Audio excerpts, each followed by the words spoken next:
بسم الله الرحمن الرحيم الحمد لله رب العالمين وصلى الله وسلم وبارك وأنعم على نبينا محمد وعلى آله وصحبه أجمعين أما بعد فلتنت لما جرت كتنت كذلك صلى الله عليه وسلم أن مولي من تعالى كتاف يوم القيامة بعدون بكونتن نكمل بسم الله النجم ولا دا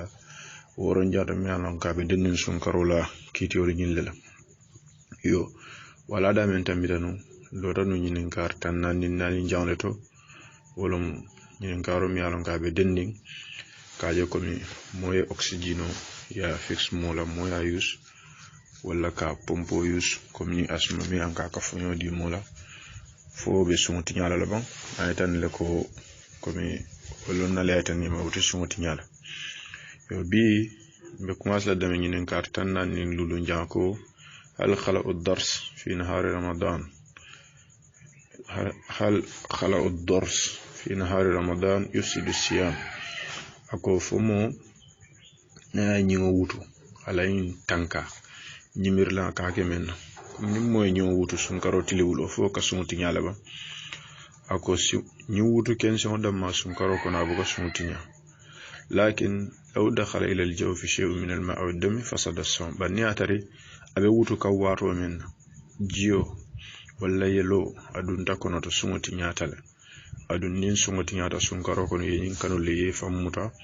o ko lesi o lumjo adun min fisiyata fanan nin atar ko nyimbo law istataw an yu'akhiru amaliyat al-khala ila al-layl aw ila ma ba'da ramadan nin atar ko ye batu imeni wuto ke fo sunkaro ko la walla sunte o ko la ko mi yake suto wala fisiyata na wo wondalti mi alon ko komi yo dulañinta aya koy ndiyam yo ni bodo je ñinin kartan nan ni woro njako mahkumul istiyaq fi nahar ramadan ako ñinkuo sun karoti libulo akiti yo mumnati ako kasimantare ñinkuo la janni ba fala tiyo e boy ako doli ako safi kundankol woliya konne kaje ko pour en kam moye anyo wutu sun karo ni libulo barko comme ka ñinku bar membi je wolom kasiman taraje sokoni atari mari ni molle kasimini alonko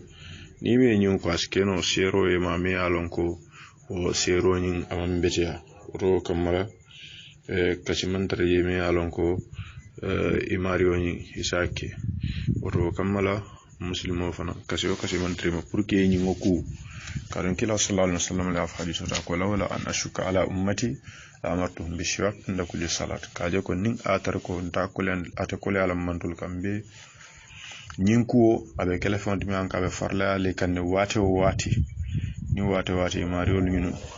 ibe nyu ibe ila sali wasali to lon na ya tande ko nin ko nin kasiman taraje ba dol fan ya tande ka fo komi kila sallallahu alaihi wasallam ka hadithu min na komi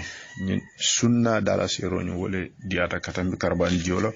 o mo fenneti men ka bonan kono wo domoro dam malaka o falinno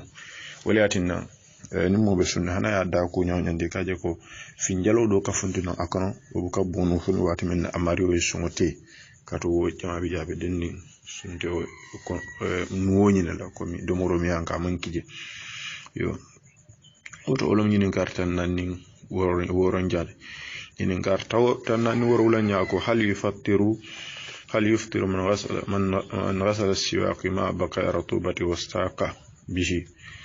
ako fomola sumu beti nyala mi alonko anyonku wokola anyonku ke fonko men ala sinawni mtuta jela ko misala ka mo anyonku yirola wokola ay taraje na ako me wajibi ada mo me nyinku ranka be sunni an yahrsa ala an yakuna siwaka jafan ko me nyinku ran ja barol be manke sartoti na be sinandim fana adu bar men ko marolan fen kana du ese nyinku no le sun karoti libulo kaso man taraje nyinku ran jaro kitima bari e kana so fe yetambi jiyo kana tambi wala ni atari safu no lum ko mena o fula nyame e manya na sunna o fana yetambi kadun na dun ta dron sai bajala ko ulo me alon ko ibajala ko sunyin abalan jurlale oto nin ko datale mo sol be kino para mario si akata ay kato bege pour en kamma o kana fen kana kuno ako ñinin ka tanna ni senjan ako ma hukmu istimalu ajuni al-asnani fi nahari ramadan ako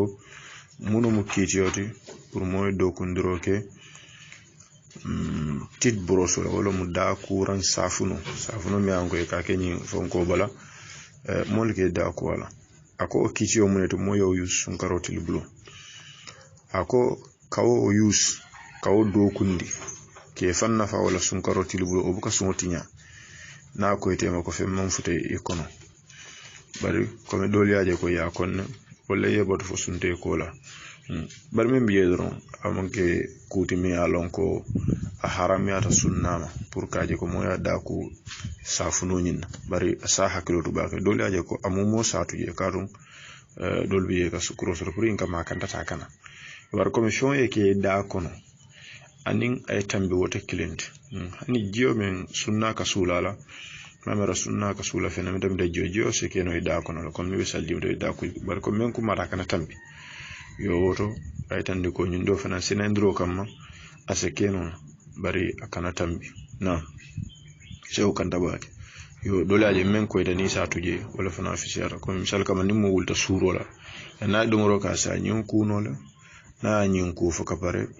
beteata e wajara ko ni sunteo fanan kita asanyo kuno isaje ko akana ke o wato nyin na nyinin kartan nanni konon don jang ko ma hukmu man damiyat lathatuhu ako muno mola kitoti mi alon ko yelo bota atimola wala ma nyiwo latha wala subo mi alon ko inyo kalo wala bala mol ka fa timo misal kam ni bota wala yala ka kele wa de saje ko misal kam ni mo junko wala da fa dita fion la saje ko yelo ka bono ako man damiyat lathatuhu wa sa'imun alayhi an yamsiqa hatta yasuriqahu ay yanqati dam ako momi yalon ko yelo bota la adu atibe sundin yelo bota timola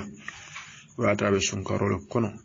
abe sundin ako anyanta yelo nyum be fundindi la ka be tupi faye bang ko la sa da ku da sinen no ako ni atare ko mi yelo do ta kana da kono biru wat min ya ama kalam aman kuna ko mi aman ka ala tawoti ko mi biro kete la dron do ta kana ma kalam to wato sumunin amantinya wato sumunin amantinya ko mi aya ko indi nyame to fanam kulti mi alon ko mi wala mu khata o nyint ko misal kam mo mi alon ko do moroke ngota minni moy do moroke a hakilo bota la sumanti yo nyindo fana mi anka ameta ko mi fen kanata birigam abira fadita fena dron yelo do ta jannati o muto wato man sunni ako nyinin kar talulu nyako ma hukmu istimal al bukhakh lil marid fi nahar ramadan ako muno mo kitiyoti al bukhakh nyamu kolon ka bukhakho yus muno mo olen spirit ko spirit dul bi saje sake mo nula wala adala prin kam ma futa kono ako nimmo yewo yus offensive ako mo sunterant ako ka sumutel katum boro lo me alon ko nyum fion min alon ko aka futa ka katale pra futa ri atenol mo wala mo jusu fon ko fulol nyine juso la ka sonno mo la kara fulol nyine na wala jusola fata fulol nyine huma min al jawfi akol be konotala ako momo yo o do kundi sun karoti bulo wala mo spiral min an ko keke pra futa mo nyin kono o jata kende anyin kamaje nim manke ko min ngako ni amanke ko mi asma la fonko ni ano manke kito kilo o mun njirande ndo ka kala prin kama jusol nyine prin kama futa je ka fe bukha ko mo spiral nyinti o sifal akala suni betin ala safa muto kola sina lun kilinjo ala plaso nyinto yo nyin dolbeje lonna dol balante nyin bar ko men ko eta mo sewol fanan taye tunoje ha ise tunoje fasun karo nyin tata na tambita watole ise akeno yo hani sa ngata nyin kartalul nin kilinya ako hukmu tanawulil habbatu dawa tahta al-lisan fi nahar ramadan ako munim mulakitiyoti mome ya lonko ay bori kesolta ayake annengo koto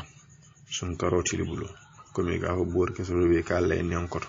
barabu ko kunu ya fam ako ka boro ta ka ke en koto bu ko sun yintinya kata bu ko futa kono nyin kono bannin boroni nyikinta yefen kunu akono sa en sonti nyata kadu même bi fon e futo ko ngam fo ka fon ke mo da kono o damma buka sonti nya bannin amanda wala fo atambita dron sa en sumbe problème o sotral oto sinin dulal bo nyoto baki oto kawo boroni laynan kono lonna laaje ko ata tinyala atani boro yo ita o kununta dron sa bitu aminta ko etani me jiomin albemu kiti kilonti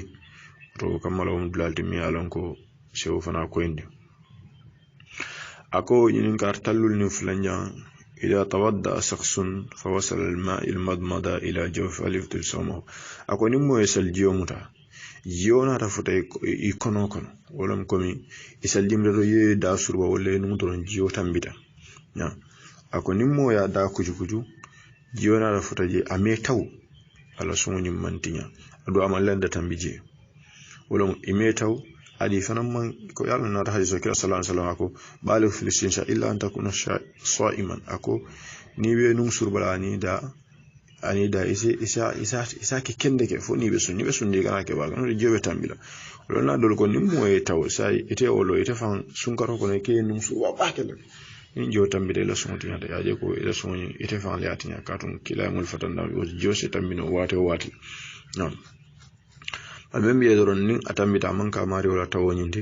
adu amallanda tambi ala sunyin asahiyatale nam ala sunyin asahiyatale nam ako tawo ko to mu menti jan wala landa tambo mu menti wolem ko amariyo yake katambi sinya sabala amma ko mi tawo lo mot ballanda tambo o mu menti takuna bil wararati aw sahibul ma ila ala al khayashim wala ka jota ka anyori kata fo num huwol kono ko mo kulti mi alon ko amariyo nyin o bala sunyin talale asa tinya na amariyo ayetaw nam ako hal yufattiru man wasala jawfahu dhubabun aw ghubar tariqin aw gharbalatu daqiq ako fadum mo la suntinya la mi alon ko afrata kono to komi siolomba wala silola kankan wala komi nyomun ko la fonkoni komi misal kama ni nyotu saja munkoni eti misal kama mobe tabiro la odlaro commission men ka fundi yedunna kono ko foka sontiya wala boka sontiya ko ka fu nyomun ko la munkoni wala tita dunta kono wala silola kankani wodunde nola wala ka fu misal kama tumbola kanata dunte mario kono imario me taw obuka mo la sunyinta ayatinya yo anada diam yinin kar talulu ni nani jala ko ma ko mudawqi ta'am asna siyam ako mono kitiyoti moy do morota ayanene pour ka jibe foko sita amansi sunkaro nabe sundi soko tabirla akoy ya konne pour en kam moy do moro nene barnim fem furade mario konoto akanatema sumo tinyada barnaman kewti isa keno ni hajobi je ko mi tabe tabirola ita mario damale bije ko sita famansi imam moje men so isa Allah no ine on kan ya jibe o ko la ina tupi kana oto mu kultimi alon ko kasiman taroto muslimo ni be tabirola